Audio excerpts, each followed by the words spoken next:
नमस्कार, बहुत स्वागत है आपका। आप देख रहे हैं ग्रैंड धर्मा सन्मार्ग।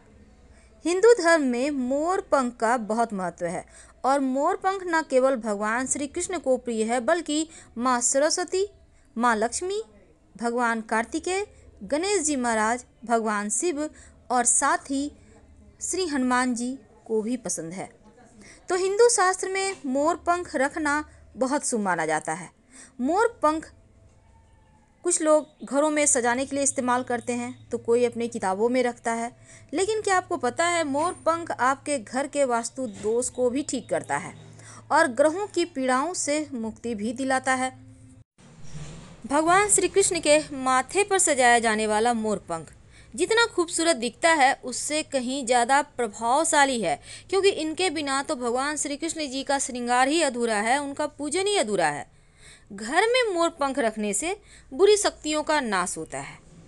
तो मोर पंख से जुड़े कुछ अचूक टोटके और 4 जगह घर में मोर पंख जरूर रखना चाहिए। अगर आप 4 जगहों में से कोई एक जगह भी रख लेते हैं तो आपका घर का वास्तु भी समाप्त होता है और ग्रहों के जो बुरे चाल हैं उनसे भी आप बचे रह सकते हैं। तो ग्रहों के अशुभ प्रभाव होने पर आप एक मोर पंख ले लें और 21 बार जो ग्रह पीड़ाएं दे रहे हैं, अब जैसे कि शनिदेव पीड़ा दे रहे हैं, तो एक मोर पंख हाथ में लें और बोलें ओम शनिश्चराय नमः, ओम शनिश्चराय नमः 21 बार बोलें। और इसे जो मोर पंख है, इस मोर पंख को हल्का सा पानी में डुबोकर पूरे घर में छिड़क दें और इसके बाद इस मोर पंख को ऐसे जगह छुपा कर रख दें जहाँ किसी के आते जाते नजर ना पड़े। देखिएगा आपका शनि शांत हो जाएगा, बिगड़ा हुआ शनि एकदम से आपके अनुकूल फल देने लगेगा। अब कभी कभी क्या होता है, घर में आकस्मिक तरक्की रुक जाती है, आकस्मिक रूप से बाधाएं आ जाती है। जो भी आपके घर में आप कमाते हैं वो बस खर्च होते चले जाते हैं। तो ऐसे में एक छोटा सा काम करें, अपने घर के मुख्य दरवाजे के अंदर, याद रखिए घर के मुख्य दरवाजे के अंदर ठीक ऊपर बीचों बीच, दरवाजे के ऊपर लेकिन घर के अंदर से गणेश जी की तस्वीर लगाएं। अब ये गणेश जी की तस्वीर छोटा बड़ा आपके ऊपर है, लेकिन तस्वीर की पीठ हमेशा घर से बाहर होनी चाहिए, क्योंकि गणेश जी की पीठ में दैत्य का निवास है। और इसके बाद गणेश जी के माथे पर 3 मोर पंख लगा दें। पूरे घर का वास्तु दोष भी समाप्त होगा और तरक्की करने के नए रास्ते भी खुल जाएंगे। कभी कभी क्या होता है, कुंडली का राहु ही बिगड़ जाता है, जीवन में बहुत परेशानियां देता है। अक्सर लोग कहते हैं कि मोर हमारे जीवन में जो बहुत ज़्यादा राहु तकलीफ दे रहे हैं, आकस्मिक रूप से दुर्घटनाएं, समस्याएं, धन हानि होते जा रहे हैं, तो यकीनन ये राहु का ही काम है। अगर आपका कुंडली में राहु का दोष हो तो मोर पंख हमेशा अपने पर्स में, अपने पॉकेट में, बटुए में रखें। महिला है, पुरुष है, हर कोई, राहु दोष समाप्त हो जाए, कार्यों की बाधाएं समाप्त हो जाएगी। अब बच्चे हैं, बार बार नज़र लग जाते हैं, आप सोचते हैं पता नहीं क्यों बच्चा पढ़ता नहीं है, खाता पीता नहीं है ढंग से, तो इस आप क्या करेंगे, अगर आपको लगे कि आपके घर परिवार को अक्सर नज़र लग जाता है, तब आप अपने घर के मुख्य दरवाजे के पास ऐसी जगह मोर पंख लगा दें कि जैसे ही लोग आपके घर में आते हैं सबसे पहले नज़र मोर पंख पर ही पड़े। नज़र दोष उनका वहीं ख़त्म हो जाएगा और आपके घर में आकर आप लोगों का बुरा वो नहीं कर पाएंगे, या फिर उनकी दृष्टि में जो बुरी चीज़ें हैं वो मोर पंख सोख ले जाएगा। बच्चे का पढ़ाई में भी मन नहीं लगता है, तो अगर ऐसा है कि बच्चे का पढ़ाई में मन नहीं लगता, पढ़ा हुआ उसे याद नहीं रहता, तो उनके बुक्स में, कॉपी में आप मोर पंख रख दें। देखिएगा धीरे धीरे उनकी स्मरण शक्ति बढ़ेगी, एकाग्र होने की शक्ति बढ़ेगी और फिर पढ़ाई में उनका मन लगने लगेगा। तो कभी ऐसा भी होता है कि दुश्मन बहुत परेशान करते हैं, कई बार तो घर के लोग ही दुश्मनी करते हैं, साथ में रहेंगे, प्रेम से बात करेंगे, लेकिन आपके लिए कभी अच्छा सोचेंगे भी नहीं। अब ऐसे दुश्मनों से मुक्ति पाने के लिए एक छोटा सा प्रयोग, ये मोर पंख का प्रयोग आपके दुश्मन की बुद्धि बदल देगा। हनुमान जी के मंदिर में जाएं किसी भी दिन, हनुमान जी के मस्तक का सिंदूर थोड़ा सा उंगली में ले लें और अगर मंगलवार शनिवार हो तो ज़्यादा अच्छा, लेकर उस मोर पंख पर दुश्मन का नाम लिख दें और अपने घर के पूजा स्थान पर रख दें या मंदिर में ही रख दें। अगले दिन सुबह अर्ली मॉर्निंग सुबह सुबह उठिए और उसे लेकर बहते हुए जल में प्रवाहित कर दें, पीछे मुड़कर मत देखिएगा, शत्रु शांत हो जाएगा। कई बार बहुत कोशिश के बाद भी आपकी मनोकामना पूर्ण नहीं होती, काम में बार बार अड़चने आती है, तब ऐसे में अगर जीवन में प्रेम खो गया हो, वैवाहिक जीवन में समस्या, आपके जो लव है उनके साथ आपकी नहीं बन पा रही, तब आप भगवान श्री कृष्ण राधा जी के मंदिर में जाकर एक मोर पंख उनके माथे पर सजाकर छोड़ दें।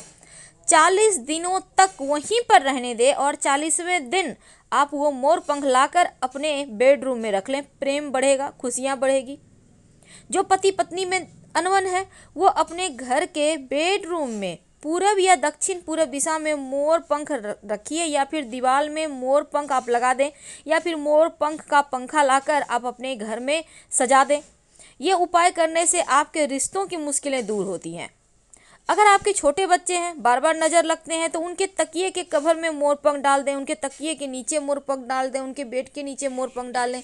आपके बच्चों को नज़र नहीं लगेगी।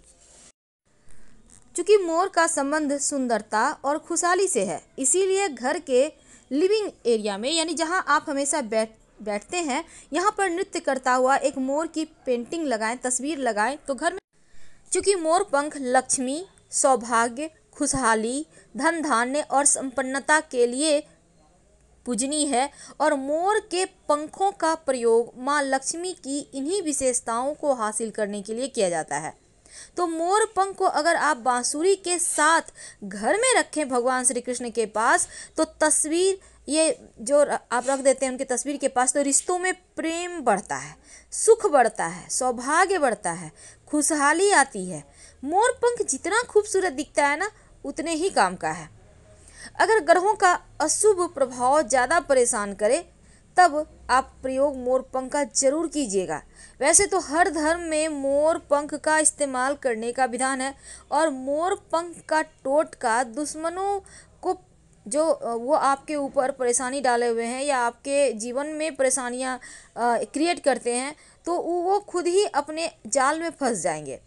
अगर हमेशा ही बिजनेस में नुकसान हो, बेवजह का पैसा खर्चा हो, परेशानी बढ़ जाए, तो आप अपने घर और दुकान में पूरब दिशा में मोर पंख एक लगा कर रख दें। आप चाहें तो फ्रेम कराकर भी रख सकते हैं। नकारात्मकता खत्म होगी, लक्ष्मी आती है, क्योंकि मोर पंख जहाँ रहता है वहाँ सिर्फ सकारात्मक ऊर्जाएं आती हैं। और अगर लाख कोशिश करने के बाद भी बार बार काम अटकते हो, मनोवांछित फल नहीं प्राप्त हो रहे हो, तो मोर पंख का प्रयोग जरूर कीजिए और अपने घर में ला के रखिए। तो पहला मोर पंख आपको ला के रखना है अपने गणेश जी के तस्वीर के ठीक ऊपर। कहाँ रखना है? घर के मुख्य दरवाजे के अंदर की तरफ से गणेश जी लगाने हैं और उन्हीं के माथे पर मोर पंख सजाना है। दूसरा, आपको ऐसे जगह लगाना है कि आते जाते लोगों का नज़र पहले मोर पंख पर पड़े, बाकी अन्य चीज़ों पर। तीसरा, आपको मोर पंख अपने भगवान, जो आपने पूजा स्थान पे भगवान की तस्वीर रखी है, वहाँ पर बांसुरी और मोर पंख भगवान श्री कृष्ण को भेंट करके वहीं पर रखें। और चौथा, आप अपने बेडरूम में रखें। तकिए के नीचे रखने से बच्चों के लिए बढ़िया होता है। अगर आप चाहते हैं कि आप जल्द से जल्द करोड़पति बन जाए, कहने का तात्पर्य धन इतना रहे कि करोड़पति का मतलब ये नहीं होता है करोड़पति। करोड़पति का मतलब होता है कि इतना पैसा हो कि आप सुकून से जीवन जी सकें, ऐसा न लगे कि आपके पास कुछ नहीं है, बहुत परेशान है, कम से कम अच्छे से लाइफ जी सकें। तो ज्योतिष में कहा जाता है कि जहाँ पर आप पूरे परिवार के लोग एक साथ इकट्ठा होकर बैठते हैं, वहाँ पर मोर पंख रख दें। आप चाहें तो अपने टेलीविज़न के पीछे से सजा सकते हैं, हमेशा ही नज़र पड़ेगा। धीरे धीरे देखिएगा धन आते रहता है, क्योंकि मोर पंख का नियमित दर्शन करने से प्रेम बढ़ता है, सकारात्मक ऊर्जा बढ़ता है, घर का हर सदस्य करोड़ों कमाने लगता है, कामयाब हो जाता है। तो छोटे छोटे प्रयोग तो हैं, लेकिन पूजा स्थान पर अगर आप के घर में, जैसे कि देखिए बहुत सारे देवी देवताओं को मोर पंख सजाया जाता है, जैसे शिव जी के माथे पर, गणेश जी के माथे पर। आप अपने पूजा स्थान पे सभी देवी देवताओं के माथे पर मोर पंख सजाइए। अगर हनुमान जी हैं उनके माथे पर सजा दें। तो ऐसा करने से क्या होता है? लक्ष्मी प्राप्त होती है। तो अपने पर्स में, बच्चों के किताबों में, बच्चों के पर्स में, उनके पॉकेट में, यहाँ तक कि आप चाहें तो बच्चों के जो बैग हैं वहाँ भी रख सकते हैं। तो मोर पंख सकारात्मक ऊर्जा को बढ़ाता है और नकारात्मक चीज़ों को दूर भगाता है। इसीलिए तो डाइनिंग एरिया में मोर पंख लगाने की सलाह दी जाती है। आप फ्रेम में जड़वा कर भी रख सकते हैं। आपके घर में लक्ष्मी स्थिर हो जाती है। जहाँ मोर पंख होता है वहाँ सिर्फ सुकून होता है, पॉजिटिव एनर्जी होती है, निगेटिविटी का भंडार हो ही नहीं सकता। और जिस घर में टेंशन ज़्यादा हो उस घर में मोर पंख जरूर रखना चाहिए।